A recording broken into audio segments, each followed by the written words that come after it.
டெல்லி சட்டப்பேரவை தேர்தலில் காங்கிரஸ் கட்சி படு தோல்வியை சந்தித்திருக்கிறது. ஹேட்ரிக் தோல்வியை காங்கிரஸ் கட்சி சந்தித்திருக்கிறது. காங்கிரஸ் சார்பாக போட்டியிட்ட வேட்பாளர்கள் ஒருவர் கூட கடைசி வரை முன்னிலை பெறவில்லை என்பது அந்த கட்சிக்கு மிக பெரும் தோல்வியாக பார்க்கிறது.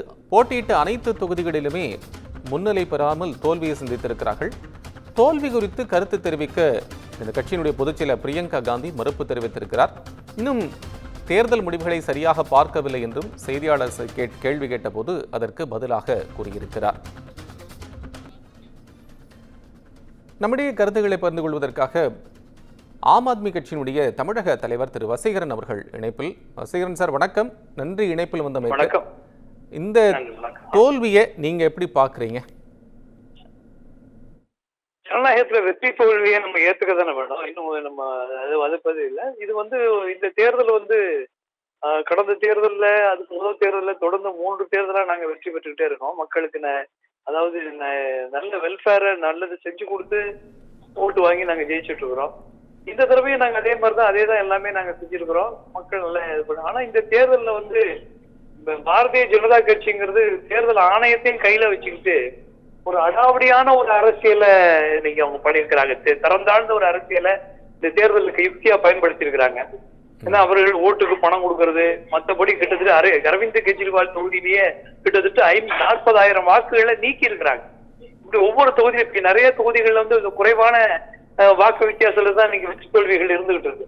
அப்படி இருக்கும்போது இது திட்டமிட்டு, ஏன்னா நாங்க டே 1 ஆட்சியில ஏறின காலத்துல இருந்தே எங்களுக்கு தொந்தரவுகளை கொடுத்து கொண்டு இருக்கிறவங்க தான் அவங்க.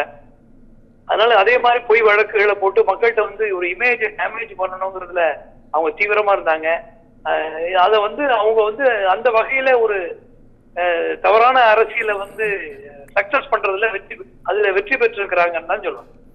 இல்ல, இப்ப நம்மிடையே பேசின திரு நாராயண் திருப்பி பாஜகவுடைய நிர்வாகி என்ன சொன்னாருன்னா, நூற்றாண்டுக்கான பொய்யரா அரவிந்த் கெஜ்ரிவால் இருக்காங்க. வெற்றி தோல்வி சகஜம் அப்படிங்கிறது அரசியல் இருக்கலாம். ஆனா உண்மையான அவருடைய முகத்தை என்னன்னு அந்த பகுதி மக்கள் தெரிஞ்சுக்கிட்டாங்க. யாருக்கு ஆட்சி அமைக்கணும், இந்த 10 ஆண்டு காலத்தை தப்பு பண்ணிட்டோமே, இப்பதான் சரியான நம்ம இப்ப தேர்ந்தெடுக்கிறோம் அப்படின்னு சொல்லி அவருடைய தோல்வி குறித்து அவர் கருத்து பதிவு பண்ணியிருக்காரு. அவர் பொய்யை தவிர அவங்க எதுவுமே பேசுறது இல்ல. பொய் பேசுறவங்களே அவங்கதான். அவங்க ஆமா எங்களை பொய் சொல்றதுக்கு ஒண்ணும் இல்ல. நாங்க கொடுத்த வாக்குறுதிகளை நிறைவேற்றி இருக்கிறோம். என்ன நிறைவேற்றும் எல்லாத்தையும் அவங்கதான் கொடுத்த வாக்குறுதிகளை வாக்குறுதி இலவசங்களே வானான்னு சொன்னவங்க. அவங்க அதுக்காக நீதிமன்றம் வரைக்கும் போனவங்க. அவங்க ஜெயிக்க முடியாதுன்னு தெரிஞ்சுதான் அரவிந்த் கெஜ்ரிவால் 2,100 ரூபா கொடுக்குறாருன்னா 2,500 ரூபா கொடுக்குறேன்னு வந்தவங்க அவங்கதான். அதே மாதிரி ஜும்லா, அதாவது ஒவ்வொரு அக்கௌண்ட்லயும் நாங்க 15,000 ரூபாய் கருப்பு பணத்தை கொண்டு வருவோம்னு சொன்னது, தீவிரமா சொன்னதும் அவங்கதான். ஆனா திருப்பி அந்த 15 லட்சம் ரூபாய் ஒவ்வொரு அக்கௌண்ட்டுக்கு போடுவேன்னு சொல்லிட்டு நாங்க ஜும்லா பொய் சொன்னோம்னு சொன்னவங்களும் அவங்கதான். பொய் சொல்லணும்னு சொன்னா சொல்லி இருக்கிறாங்கன்னு அர்த்தம். அது வருடத்துக்கு 2 கோடி பேருக்கு வேலை தருவேன்னு சொன்னாங்களா இல்லையா? அது நம்ம லேசா எடுத்துக்க முடியுமா? அது எதுனாலும் சொல்லுவாங்க. இது மாதிரி பொய்யை பரப்புற அரவிந்த் கெஜ்ரிவால் எந்த பொய்ன்னு சொல்லல. மக்கள் ஒரு 10 வருஷம் ஆயிருக்குது, ஒரு ஆன்டி இன்கம்பன்சியும் உருவாயிருக்குது. இன்னும் அவங்கள மாதிரி நாங்க பொய்யர்கள் முடியாது. ஏன்னா அவங்க 100 வருஷத்து RSS, அவங்க பிஜேபி, காங்கிரஸ் 100 வருஷம். அந்த அளவுக்கு எங்களுக்கு அந்த அவர்கள் செய்யக்கூடிய அந்த பித்தலாட்ட வேலைகள், அந்த சூட்சமங்கள் எங்களுக்கு தெரியல. அதனாலதான் அவர்கள் வாக்கு தொகுதிக்கு 5,000 நீக்குறாங்கன்னா என்ன அர்த்தம்?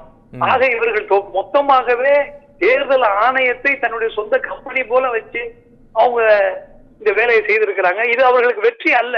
எங்களை பொறுத்தளவுக்கு இது ஒரு தோல்வியே அல்ல. ஏன்னா நாங்க தோக்கல. ஏன்னா நாங்க உண்மையிலேயே முடிந்த அளவு நேர்மையா உழைச்சிருக்கோம். எங்க மேல பொய் வழக்குகள் போட்டாங்கன்னு டெல்லி மக்களுக்கு தெரியும். எங்களுக்கு ஏன்னா டே 1 நாங்க ஆட்சியில ஏறி உட்கார்ந்த காலத்துல இருந்து எங்களுக்கு தொந்தரவு கொடுத்துக்கிட்டு இருக்கிறாங்கிறது மக்களுக்கு தெரியாதா? அது மக்களுக்கு நன்மை பெறலையா? எல்லாமே பெற்று இதுவரை கொண்டு வரதான் முயற்சி பண்ணாங்க. இவர்கள் இந்தியாவிலே நாங்க ஆள்றோம், இந்தியாவில எத்தனை மாநிலங்கள் நாங்க போறோம், டெல்லி உச்சத்துல இருக்கிற தலையை கையில பிடிக்க முடியலையே. அது அவங்கதான் தொடர்ந்து எங்களை ஒரு எதிரியாக கருதி எங்களை ஒழிக்க வேண்டும் என்பதற்காகவே தான் இதை செஞ்சிருக்கிறாங்க. ஆகையினால மக்கள் டெல்லியை பொறுத்தளவுக்கு எவ்வளவு கேள்விகள். நானும் நேற்று காலையில தான் டெல்லியில இருந்து வந்தேன்.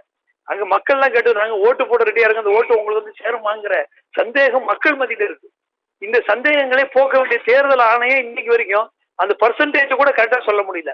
17C அந்த ஃபார்ம் அதை கூட அவங்களால கொடுக்க முடியல. நம்ம தெரிஞ்ச காலத்துல கையால ஓட்டு சீட்டு போட்டு எண்ணி கொடுக்கற காலத்துல கூட மாலை தேர்தல் முடிஞ்ச உடனே இவ்வளவு எண்ணிக்கை ஓட்டு இவ்வளவு போலாயிருக்குன்னு சொல்லி வரும். ஆனால் இன்னைக்கு அந்த இன்னும் இப்ப மகாராஷ்டிரெல்லாம் ஓட்டு போட்ட எண்ணிக்கையை விட அதிகமா ஓட்டு மக்கள் ஓட்டு இது வந்திருந்தது. அதெல்லாம் பார்க்கும்போது இந்த ஜனநாயகம் எதிர்கட்சிகளை வீழ்த்துறது, எதிர்கட்சிகள் மேல போலியான விஷயங்கள் சொல்றது, ஊழல்னு சொல்றது, ஊழலை ஒழிக்க வேண்டும்னே உருவான கட்சி தான் ஆம் ஆத்மி. அண்ணா ஹசாரே உங்க மேல குற்றச்சாட்டு வச்சிருக்காரு. நீங்க அண்ணா ஹசாரேக்கு எங்களுக்கு சம்பந்தம், அண்ணா ஹசாரே பத்தி எல்லாம் பேசாதீங்க. இல்ல அவரை பேஸ் பண்ணி நீங்க கட்சி ஆரம்பிச்சீங்க. அவருடைய உண்ணாவிரதத்துல இல்ல முதல்ல புரிஞ்சுங்க சார், அவருடைய உண்ணாவிரதத்துல கம்பேர் பண்ணாதீங்க. இல்ல நான் கம்பேர் பண்ணல வசீகரன் சார், நான் கம்பேர் பண்ணல. அந்த லீடு பாயிண்ட் உங்களுக்கு ஒரு பேஸ் பாயிண்டா இருந்ததா இல்லையா? அது வேற சார். அரசு சார் பொது வாழ்வுக்கு அவருக்கே புதுசு, அவரையே கொண்டு வரப்பட்ட தலைவர் தான் சார். கொண்டு வரப்பட்ட எதுக்கு நான் இங்க சொல்லனா, அவரே என்ன சொல்றாருன்னா மதுவிற்கு அவரேங்கிறது என்ன இருக்குன்னு கேக்குறேன். அவரே சரி ரைட், அவர் சரி நான் உங்க பாயிண்ட்டுக்கே வர்றேன். அவர் என்ன சொல்லியிருக்காரு, ஆம் ஆத்மி பணத்திற்கும் மதுவுக்கும் பின்னால் சென்று விட்டது அப்படின்னு குற்றச்சாட்டு வைக்கிறாரு. What is your? அவர் வைக்கிறதுக்கு பொருட்டு இல்ல சார். அவர் வேணும், அவர் RSS அவர் பின்பலத்துல வளர்ந்தவர் சார்.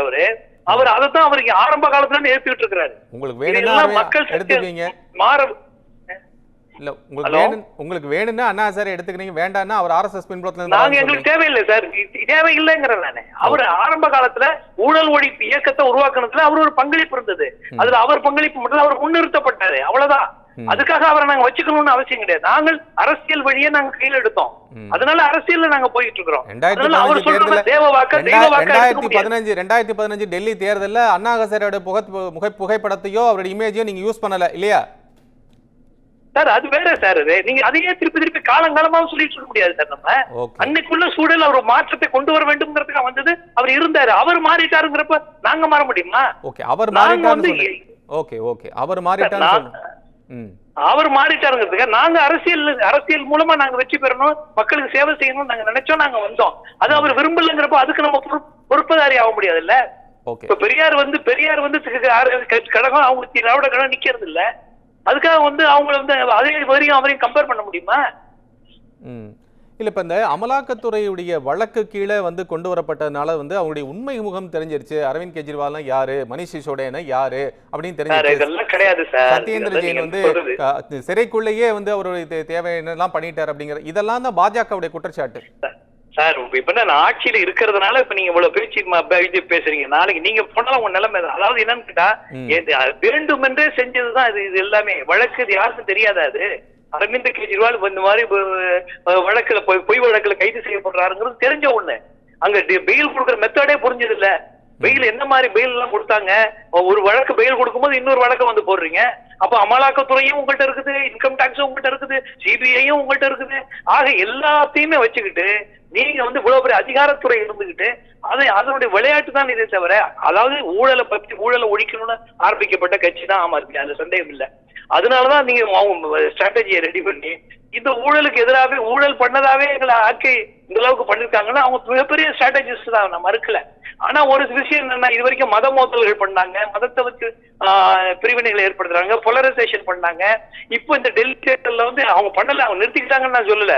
வேற வழி இல்லாம இன்னைக்கு இலவசங்கள், எந்த இலவசங்கள் வாங்கணும்னு சொன்னாங்களோ, எந்த இலவசங்கள் கூடாதுன்னு சொல்லி உச்ச நீதிமன்றத்துக்கு அஸ்வின் குமார்ங்கிற அவருடைய அமைச்சரே போனாங்களோ, அன்னைக்கு வேற வழியே இல்ல, அரவிந்த் கெஜ்ரிவாலுடைய நல்ல வழியை தேர்ந்தெடுத்தாதான் நம்மளே போக முடியும்னு சொல்லிதான் இன்னைக்கு அவர்கள் வாக்குறுதிகள்லாம் அதுக்கு சிமிலாரிட்டியான வாக்குறுதிகள் அவங்க இன்னைக்கு கொண்டு வந்தாங்க. ஆக எல்லாமே ஒரு தேர்தலுங்கிறது வெற்றி தோல்வியை பத்தி நான் பேசல. நான் வியூகங்கள் அவங்க உண்மையிலேயே நல்லா கடுமையான வியூகங்கள் அமைச்சிருக்கிறாங்க. எல்லாம் அவங்க தேர்தல் எல்லா கட்சிகளும் உழைக்கதான் செய்யும், ஜெயிக்கணுங்கிறது முயற்சி எடுக்கத்தான் செய்வாங்க. அந்த வகையில பிஜேபி பல ஆண்டுகளுக்கு பின்னால இன்னைக்கு அது ஒரு கடுமையான சாம தேவ தண்டனை சொல்லுவாங்க.